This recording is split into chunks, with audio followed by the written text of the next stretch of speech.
On finding the coefficients for a given index of the variables, the index means exponents. सबसे पहले आपको ये पता होना चाहिए एक्सपोनेंट क्या होता है.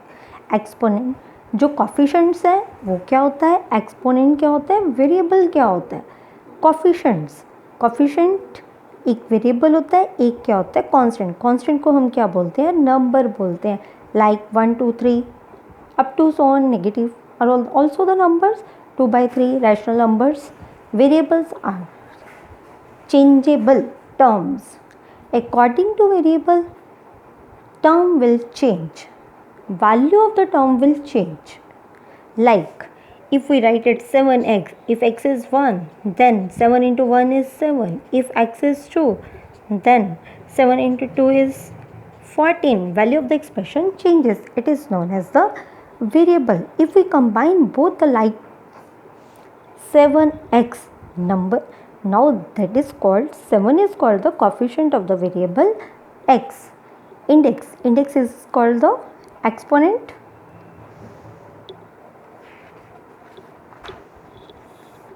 Minus of 7xy plus 3x square plus 3, ये क्या है, आपके पास एक कांस्टेंट क्वांटिटी है, इसमें टर्म्स हैं आपकी और वेरिएबल्स हैं.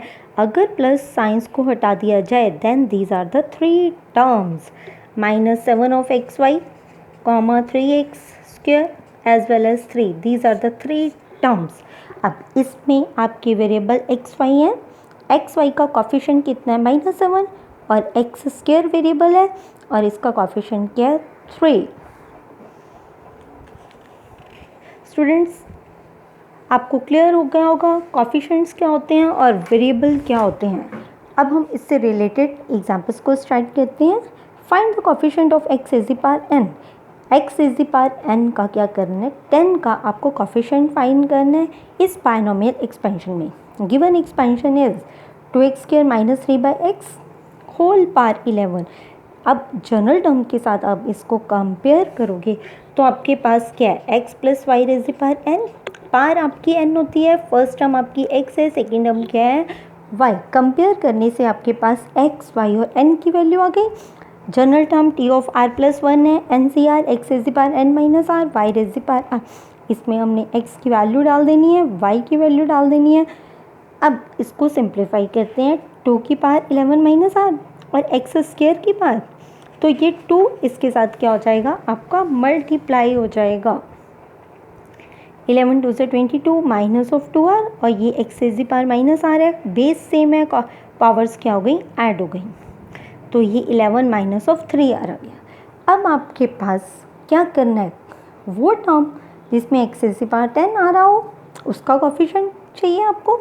अब tr प्लस 1 में x raise the power 10 contain है, तो यहाँ पे x की पावर वाली ये टर्म है और इसके साथ आप इसको कंपेयर करोगे तो पावर्स क्या कर देनी है, इक्वल कर देनी है. इससे आपके पास r की वैल्यू आ जाएगी. इसके बाद आप r की वैल्यू को ऊपर जनरल टर्म में पुट कर दोगे.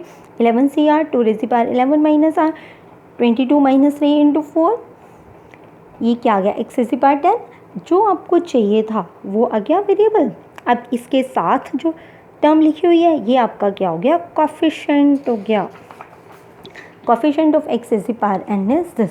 इसको अगर आप सिंप्लीफाई करना चाहो 11c4 को सॉल्व भी कर सकते हो.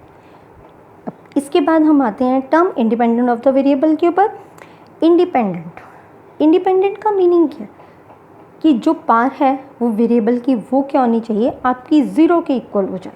तो वो टर्म, उस टर्म में आपका वो वेरिएबल नहीं रहेगा, तो उस वेरिएबल से वो क्या हो जाएगी, टर्म इंडिपेंडेंट हो जाएगी. Find the term independent of x in the expansion of this.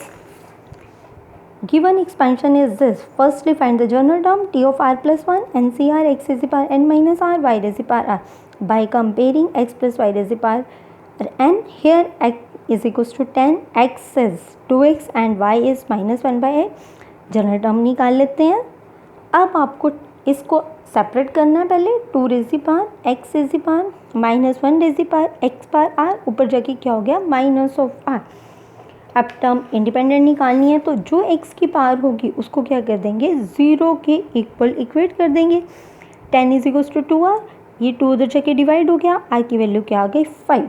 अब आर की वैल्यू को यहाँ पे 5 पुट कर दोगे, 5 + 1 -1 rays power 5, 10c5, 2 rays power 10 - 5, x raise power 10 - 10।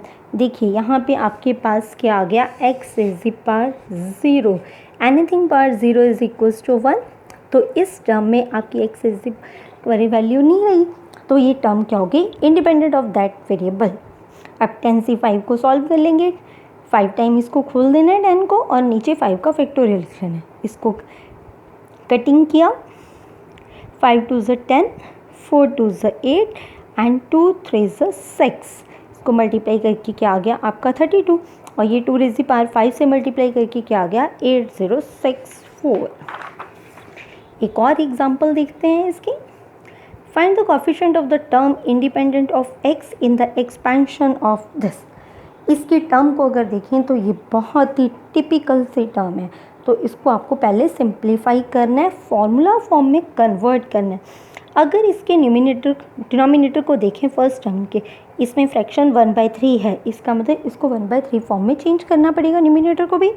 तो इसलिए हमने x को क्या किया, 3 से मल्टीप्लाई, 3 से डिवाइड, प्लस 1 को भी क्यूब फॉर्म में लिख लिया, नीचे x रेज़ पावर 1/3 का स्क्वायर हो गया।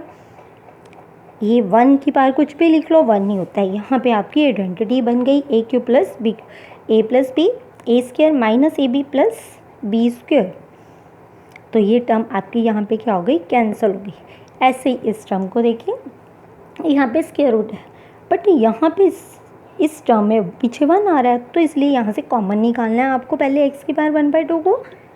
यहाँ पे x की पावर 1/2 आ गई, बिकॉज x रेज़ पावर 1/2 को जब x रेज़ पावर 1/2 से मल्टीप्लाई करोगे तो ये क्या हो जाएगा, x आ जाएगा, क्योंकि पार्ट्स ऐड हो गए, ये क्या हो जाता है, 1 हो जाता है।